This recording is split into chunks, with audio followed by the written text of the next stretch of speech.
Hello everyone, welcome to Divya education. जैसा कि सभी को पता है कि हम लोग अपना जो संविधान है एम लक्ष्मीकांत जी की बुक है उससे कंप्लीट कर रहे हैं। ठीक है, तो इसमें हमने देखा हिस्टोरिकल बैकग्राउंड, उसके बाद हमने देखा संविधान का निर्माण क्या कैसे होता है, उसकी विशेषताएं क्या होती हैं। उसके बाद हमने देखा इसमें से कि और भी देखा कि कौन कौन सी चीज़ें कहाँ कहाँ से ली जाती हैं। भारत का संविधान जो है उधार का थैला क्यों कहा जाता है, यानी कि कुछ आलोचक ऐसे कहते हैं कि भारत का संविधान उधार का थैला है, और हम लोगों ने पढ़ा भी तो हमको समझ में आया कि आखिर उधार का थैला क्यों कहा जाता है। ठीक है, कभी कभी क्वेश्चंस पूछ लिए जाते हैं, इसलिए हमको पढ़ना ये सारी बातें बहुत इंपॉर्टेंट होती हैं। और यहाँ पे हम विथ नोट्स पढ़ रहे हैं, ठीक है, यानी कि नोट्स के साथ पढ़ रहे हैं। तो जो आपको स्लाइड में नोट्स दिख रही है, तो आप चाहो तो मेरे साथ साथ नोट्स अपनी बनाते जा सकते हो। ठीक है, क्योंकि जो भी एम लक्ष्मीकांत जी की बुक है वहाँ से ये नोट्स बनाई गई है और प्रॉपर कंप्लीटली नोट्स है। ठीक है, यानी कि एक IAS PCS अधिकारी की जो भी कोचिंग सेंटर्स हैं उनके द्वारा बनाई गई ये मीन्स बनवाई गई नोट्स है, तो आपके लिए काफ़ी हेल्पफुल होगी। इसलिए मैंने ये सोचा कि आपको बुक से ना पढ़ा के नोट्स से पढ़ाया जाए। ठीक है, समझाया तो सारी बातें आपको जाएंगी, लेकिन एक प्रॉपर नोट्स कैसी होनी चाहिए ये भी आपको साथ साथ बताते जाया जाए ताकि आपको काफ़ी हेल्प हो सके। ठीक है, तो अब यहाँ पे हम बात करें, प्रस्तावना की बात कर रहे थे, तो इसको 2-3 पार्ट में हम लोगों ने अच्छे से समझा है। देन आज उसका नेक्स्ट पार्ट है एंड आज इसको हम लोग ख़त्म करेंगे पूरा अच्छे से समझ के, कि इसमें थोड़ा सा और 2-3 पॉइंट्स जो रह गए हैं कि प्रस्तावना का महत्व, तो आखिर प्रस्तावना का महत्व क्यों है, यानी कि कुछ इसकी इम्पोर्टेंस होगी तभी प्रस्तावना लाई गई थी। उसके बाद है कि संविधान में संविधान के एक भाग के रूप में प्रस्तावना है, जो कि हमने देखा कि उसकी कुंजी कहा जाता है, परिचय पत्र कहा जाता है। तो ऐसा क्यों कहा जाता है, और उसके बाद हम यहाँ पे बात करेंगे कि क्या प्रस्तावना में संशोधन किया जा सकता है या नहीं किया जा सकता है। तो ये सारी बातों को हम लोग यहाँ पे समझने वाले हैं। ठीक है, तो सबसे पहले यहाँ पे हम बात करें प्रस्तावना के महत्व की, तो प्रस्तावना उस आधारभूत दर्शन और राजनीतिक, धार्मिक व नैतिक मूल्यों का उल्लेख है जो हमारे संविधान के आधार है। ठीक है, यानी कि ये जो है हमारे राजनीतिक हो गए, धार्मिक हो गए और नैतिक मूल्यों का उल्लेख है जो कि हमारे संविधान के आधार है। ठीक है, उसके बाद हम बात करें तो इसमें मेन रूप से क्या होता है कि संविधान सभा की महान और आदर्श सोच उल्लिखित होती है। ठीक है, जो प्रस्तावना है उसमें संविधान सभा की महान और आदर्श सोच उल्लिखित होती है, यानी कि आपको पता है संविधान सभा में जितने भी मेंबर थे बनाए गए थे वो सारे इलेक्टेड मेंबर थे। आपको पता था कि संविधान सभा की बात की जाती है 389 मेंबर। ठीक है, आपको ये समझना पड़ेगा कि जब भी संविधान सभा की बात आती है तो 389 मेंबर होते हैं, लेकिन ये यहाँ पे ये भी याद रखना होगा कि पाकिस्तान के डिवाइडेशन के बाद 299 हो जाते हैं। ठीक है, आई थिंक मैंने आपको इतनी बार ये बताया कि रट गया होगा। ठीक है, तो यहाँ पे क्या होता है कि इसमें संविधान सभा की महान और आदर्श सोच उल्लिखित होती है। इसके अलावा यह संविधान की नींव रखने वालों के सपनों और अभिलाषाओं का परिलक्षण करती है। ठीक है, जो हमारी प्रस्तावना होती है, संविधान निर्माण में महत्वपूर्ण भूमिका निभाने वाले संविधान सभा के अध्यक्ष सर अल्लादी कृष्णा स्वामी अय्यर के शब्दों में यदि हम बात करें तो संविधान की प्रस्तावना को उन्होंने क्या कहा था कि संविधान की प्रस्तावना हमारे दीर्घकालिक सपनों का विचार करती है। ठीक है, यानी कि अल्लादी कृष्णा स्वामी अय्यर के द्वारा कहा जाता है कि संविधान की प्रस्तावना हमारे दीर्घकालिक सपनों का विचार है। ठीक है, उसके बाद हम आगे बात करते हैं, तो संविधान सभा की प्रारूप समिति के सदस्य KM मुंशी के अनुसार प्रस्तावना हमारी संप्रभु लोकतांत्रिक गणराज्य का भविष्य पल है। ठीक है, जो KM मुंशी जी हैं ये प्रारूप समिति के अध्यक्ष भी हैं। तो यहाँ पे से आप लोग बताओगे एक क्वेश्चन कि प्रारूप समिति में कितने अध्यक्ष बनाए गए थे। ठीक है, एक तो हेड थे और उन अदर भी अध्यक्ष बनाए गए थे, यानी टोटल प्रारूप समिति में कितने अध्यक्ष थे, तो ये आप लोग बताओगे या मेंबर थे या अध्यक्ष थे। तो क्योंकि मैंने बहुत अच्छे तरीके से समझाया है और जो भी रेगुलर क्लासेस ले रहा है उनको बहुत ही कम्प्लीटली पूरा पता होगा कि इसमें क्या कैसे होता है। ठीक है, तो इतना तो आशा कर ही सकते हैं कि आप लोग इसका राइट आंसर दोगे।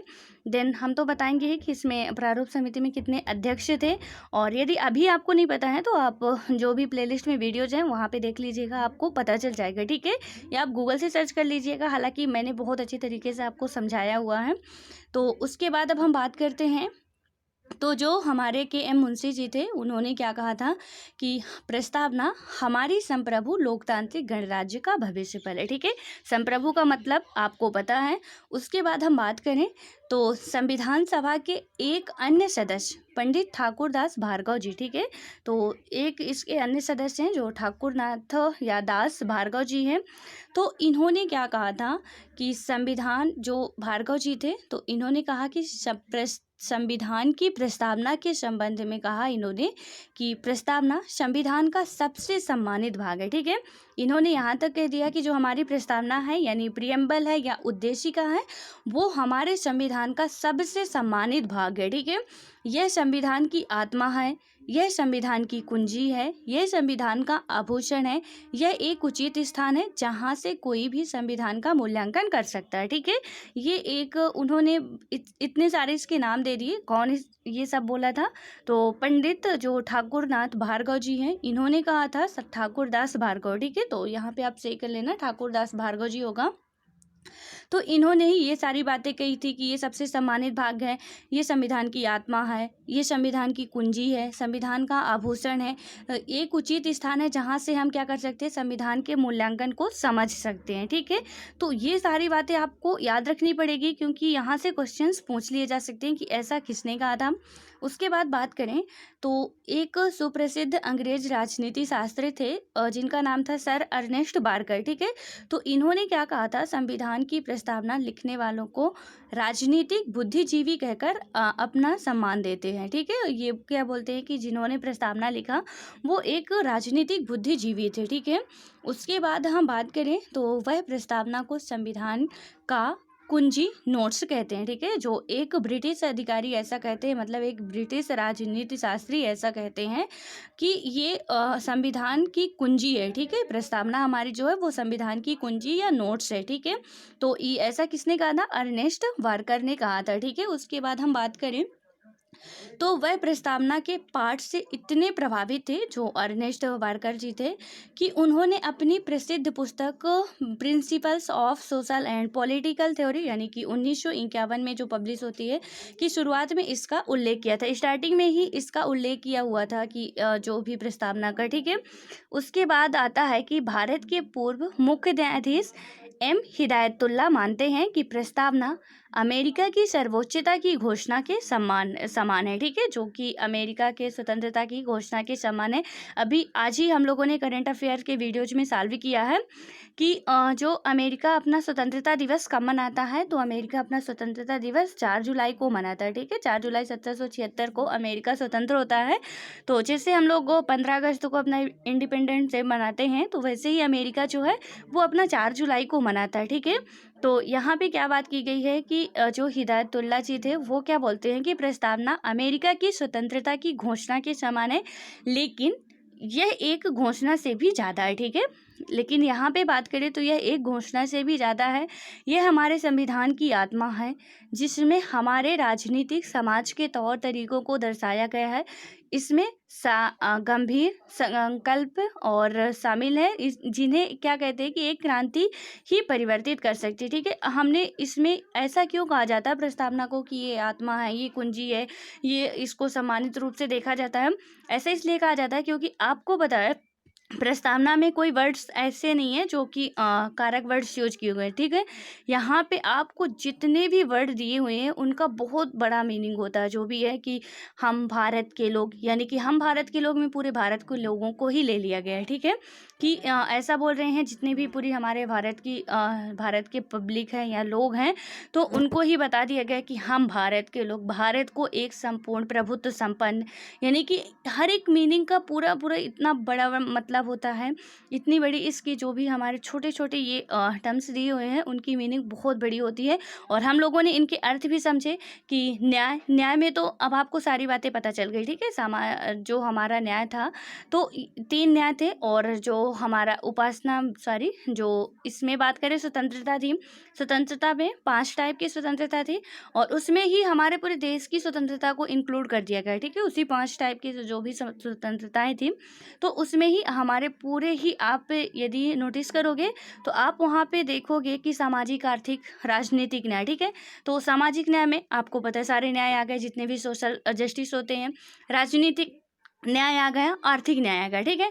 अब इसके अलावा फिर क्या बचता है, सारे के सारे तो यहाँ पे बात कर ली गई पूरे संविधान में, ठीक है। फिर संविधान जो है उसमें क्या किया गया है कि इनको डिवाइड कर दिया गया है, मतलब कि अलग अलग आर्टिकल्स में कि ये अनुच्छेद में इसके बारे में बात की गई है, इसके जो भी अनुच्छेद है उनमें डिवाइड करके थोड़ा आसानी कर दिया गया, ठीक है, मतलब आसान कर दिया गया है। लेकिन वहाँ पे पूरा संविधान का सार दे दिया गया है, ठीक है, कि जितना भी संविधान में हमारे बात की गई है तो सारे संविधान का सार प्रस्तावना में हमारे इंक्लूड है। और यदि कहीं भी प्रस्तावना में या संविधान को समझने में प्रॉब्लम्स होती हैं तो इंसान प्रस्तावना से बहुत आसानी से समझ सकता है कि हमारे प्रस्तावना में क्या बात कही गई है और उससे उसका सैल्यूशन भी निकाला जा सकता है, ठीक है। और आई होप कि आप लोगों को भी समझ में आ गया होगा कि ऐसा क्यों होता है। उसके बाद अब हम बात करें संविधान एक भाग के रूप में प्रस्तावना, ठीक है। तो यहाँ पे यदि बात करते हैं तो संविधान को लेकर क्या था कि एक हमेशा विवाद रहता था कि क्या संविधान का एक भाग है या नहीं है, ठीक है। जो हमारी प्रियम्बल है वो एक संविधान का भाग है या नहीं है।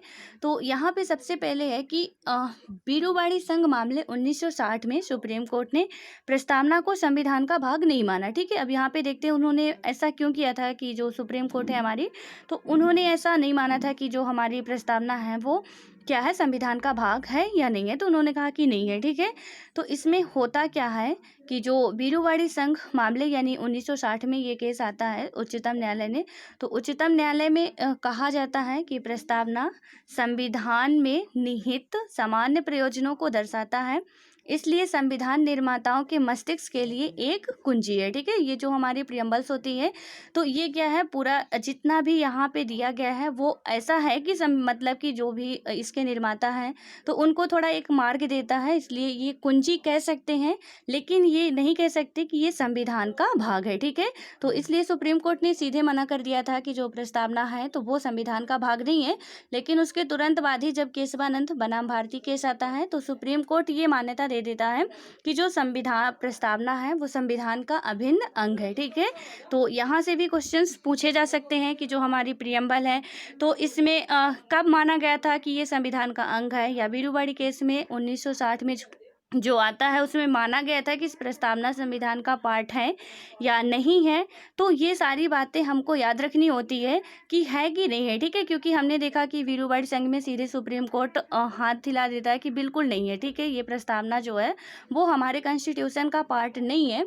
बट जैसे ही केशवानंद बनाम भारती आता है उसमें सीधे सुप्रीम कोर्ट के द्वारा बोल दिया जाता है कि जो संविधान का अभिन्न अंग हमारी प्रियम्बल है, ठीक है। उसके बाद हम बात करें तो LIC ऑफ इंडिया मामला 1995 में सुप्रीम कोर्ट ने प्रस्तावना को क्या कहा था, संविधान का आंतरिक हिस्सा भी बता दिया था, ठीक है। पहले तो उसने मानने से इनकार कर दिया, लेकिन बाद में जब 1995 में आता है LIC ऑफ इंडिया मामला, तो वहाँ पे सुप्रीम कोर्ट ने क्या किया कि प्रस्तावना को संविधान का आंतरिक हिस्सा बताया, ठीक है। उसके बाद हम बात करें तो प्रस्तावना से संबंधित दो उल्लेखनीय बातें और भी हैं, जिनमें से तो पहला है कि प्रस्तावना ना तो विधायिका के शक्ति का स्रोत है और ना ही उसकी शक्तियों पर प्रतिबंध लगाने वाला, ठीक है। जो हमारा प्रियम्बल है वो ना तो विधायिका के शक्ति का स्रोत है और ना ही शक्तियों पर प्रतिबंध लगा सकता है। जो भी हमारे सुप्रीम कोर्ट, हाई कोर्ट होते हैं तो उनमें ना तो उसका ये स्रोत ही है कि उसको मानने के लिए बाध्य करेगा या नहीं, और ना ही उनकी जो शक्तियां हैं, उनके जो पावर हैं उनमें कोई भी रिस्ट्रिक्शंस लगा सकता है। तो प्रस्तावना में ऐसी कोई बात नहीं कही गई है, ठीक है। उसके बाद बात करें जो सेकंड है हमारा, यह गैर न्यायिक है। जो प्रस्तावना है हमारा वो गैर न्यायिक है। और सबसे इम्पॉर्टेंट बात यहाँ पे जो आती है कि क्या प्रस्तावना में संशोधन किया जा सकता है या नहीं, और अभी तक कितनी बार प्रस्तावना में संशोधन किया गया है। तो यहाँ पे बात करें तो क्या प्रस्तावना में संविधान की धारा जो आपको पता है कि 368 के तहत क्या होता है, आर्टिकल जो हमारा 368 है, ठीक है, 368 है, इसमें संविधान में संशोधन की बात की गई है। तो क्या प्रस्तावना को भी संशोधित किया जा सकता है या नहीं। तो ये प्रश्न जो है हमारी पहली बार ऐतिहासिक केस केशवानंद भारती मामले, ठीक है, जो 1973 में उठा था। यह विचार सामने आया कि इसमें संविधान संशोधन नहीं किया जा सकता क्योंकि यह संविधान का भाग नहीं है। जब आपने देखा कि वीरूवाड़ी केस में इसमें बता दिया जाता है कि संविधान का पार्ट नहीं है, तो जो केशवानंद मामला आता है 1973 में, तो केशवानंद भारती मामला आता है, ठीक है, तो उसमें बता दिया जाता है कि इसमें संशोधन नहीं किया जा सकता है क्योंकि ये संविधान का पार्ट ही नहीं है। तो यहाँ पे फिर बाद में क्या होता है कि याचिकाकर्ताओं ने क्या कहा कि अनुच्छेद 368 के जरिए संविधान के मूल तत्व व मूल विशेषताओं जो कि प्रस्तावना में उल्लिखित हैं, यानी कि इसमें कुछ जो मूल तत्व थे और जो भी इसकी मूल विशेषताएं थी जो प्रस्तावना में निहित थी, तो उसके बाद क्या हुआ कि इनमें से को उनको ध्वस्त करने वाला संशोधन नहीं किया जा सकता, ठीक है। इसमें हमने देखा कि बहुत इंपॉर्टेंट बातें इंक्लूड है जिनको ध्वस्त करने के लिए संशोधन नहीं किया जा सकता है। हालांकि क्या होता है कि उच्चतम न्यायालय ने व्यवस्था दी कि प्रस्तावना संविधान का एक भाग है। जब हमने देखा कि 1973 में वो ये मान लेता है कि संविधान का एक अभिन्न अंग है हमारा प्रियम्बल, ठीक है। तो फिर क्या होता है कि न्यायालय ने अपना यह मत बीडूबाड़ी केस संघ 1960 के तहत दिया और कहा कि प्रस्तावना को संशोधित किया जा सकता है बशर्ते कि मूल विशेषताओं में संशोधन नहीं किया जाए, ठीक है, यानी कि मूल विशेषताएं जो भी है उसमें संशोधन नहीं किया जाए, अदरवाइज इसमें संशोधन किया जा सकता है, ठीक है।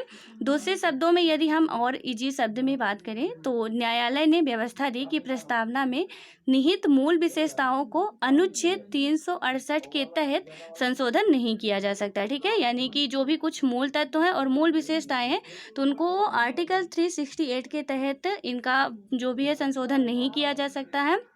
और सबसे इम्पोर्टेंट बात यहाँ पे है कि अब तक प्रस्तावना में कितनी बार संशोधन किया जा चुका है, तो अभी तक यदि वर्तमान समय तक की बात करें तो प्रस्तावना में सिर्फ और सिर्फ एक ही बार संशोधन किया गया, ठीक है, और वो कब किया गया था? 42वें संविधान संशोधन अधिनियम 1976 में किया गया था, ठीक है, जिसमें कुछ वर्ड्स इंक्लूड किए गए थे जैसे कि समाजवादी हो गया, धर्मनिरपेक्ष हो गया और अखंडता हो गया, ठीक है। हमने देखा था कि जो 13 दिसंबर 1946 को नेहरू जी के द्वारा पेश की जाती थी उद्देशिका, उसी को ही प्रस्तावना मान लिया जाता था बाद में, ठीक है। तो वहाँ पे जो कुछ वर्ड्स थे उनको हटा के ये 3 वर्ड इंक्लूड किए गए थे और काफ़ी ये वर्ड इंपॉर्टेंट है, जैसे ही समाजवादी, धर्मनिरपेक्ष और अखंडता। तो पूछ लिया जाता है कि समाजवादी कब इंक्लूड किया गया प्रस्तावना में, या धर्मनिरपेक्ष कब इंक्लूड किया गया, या अखंडता कब उसमें जोड़ा जाता है। तो ये तीनों ही वर्ड इकट्ठा करके पूछ लेगा या तो अलग अलग करके पूछ लेगा। तो ये सारी बातें याद रखना जरूरी होगा कि इसमें 42वें संविधान संशोधन, हो सकता है कि संविधान संशोधन ही पूछ लिया जाए कि कौन से संविधान संशोधन में इनको इंक्लूड किया गया था, या कि इसकी डेट भी पूछ ली जा सकती है कि कब किया गया था, ठीक है। तो दोनों ही याद रखना होगा कि 42वें संविधान संशोधन अधिनियम 1976 में किया गया था इसको, और इसमें कौन कौन से वर्ड थे? तो समाजवादी हो गया, धर्मनिरपेक्ष हो गया और अखंडता हो गया, ठीक है। तो ये आज हमारी जो प्रस्तावना है वो फाइनली पूरी तरह से हम लोगों ने अच्छे तरीके से समझ लिया है, और आई होप कि आप सभी को भी समझ में आ गया होगा कि प्रस्तावना का महत्व क्या था और इसमें पहले विवाद की स्थिति में क्या क्या कैसी कैसी बातें की जाती हैं कि ये हमारे संविधान का भाग है कि नहीं है। उसके बाद की संविधान जो हमारी प्रस्तावना है उसमें संशोधन किया जा सकता है कि नहीं किया जा सकता, ठीक है। तो ये सारी बातों को हम लोगों ने देखा, और यहाँ पे एक बात और है कि हमारे प्रस्तावना के में जो संशोधन हुआ सिर्फ एक ही बार हुआ अभी तक में, ठीक है, उसके बाद नहीं हुआ है। और यहाँ पे रिस्ट्रिक्शंस भी है कि आप मूल विशेषताएं जो हैं और मूल तत्व जो है हमारे प्रियम्बल की कहें या उद्देशिका की या प्रस्तावना की, ठीक है, तीनों उसके ही नाम है, तो इनमें संशोधन नहीं किया जा सकता, ठीक है। तो ये सारी बातें आई होप कि आप सभी को समझ में आ गई होंगी और आप सभी नोट्स भी बनाते जा रहे होंगे। सो अब मिलते हैं नेक्स्ट वीडियो में नेक्स्ट टॉपिक के साथ, तब तक के लिए बाय बाय।